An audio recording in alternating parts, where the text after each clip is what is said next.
Visakha steel plant కార్మికులు అత్యంత త్యాగధనులు. Plant నిర్మాణంలో వందల మంది ప్రాణాలు కోల్పోయారు, ఉత్పత్తిలో కూడా ప్రాణాలు కోల్పోయారు.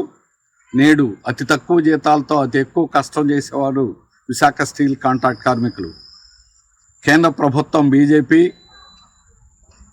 విశాఖ స్టీల్ ప్లాంట్ 100% ప్రైవేట్ చేయాలనే కుట్రలో భాగంగా కాంట్రాక్ట్ కార్మికుల మీద మొదటి వేటు వేయడానికి సిద్ధపడుతున్నారు.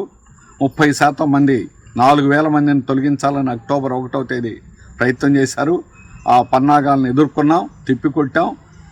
నేడు మరలా టెంపరీ పాసుల పేరుతో యాజమాన్యం ముందుకొచ్చింది.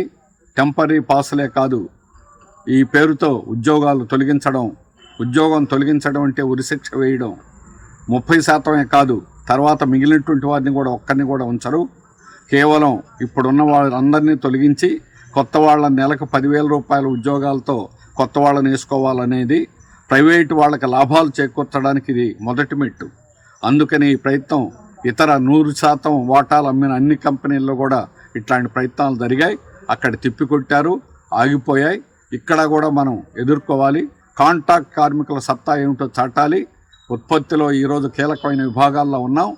కాంట్రాక్ట్ కార్మికులు లేకుండా 1 టన్ను కూడా స్టీల్ బయటికి రాదు. యాజమాన్యం దీన్ని గుర్తించాలి. మనం ఐక్యంగా నిలబడమే దీనికి మార్గం. కాంట్రాక్ట్ కార్మికులు యావత్తు ఒకే తాటిపై వచ్చి యాజమాన్యం కుట్రలను తిప్పికొట్టాలి.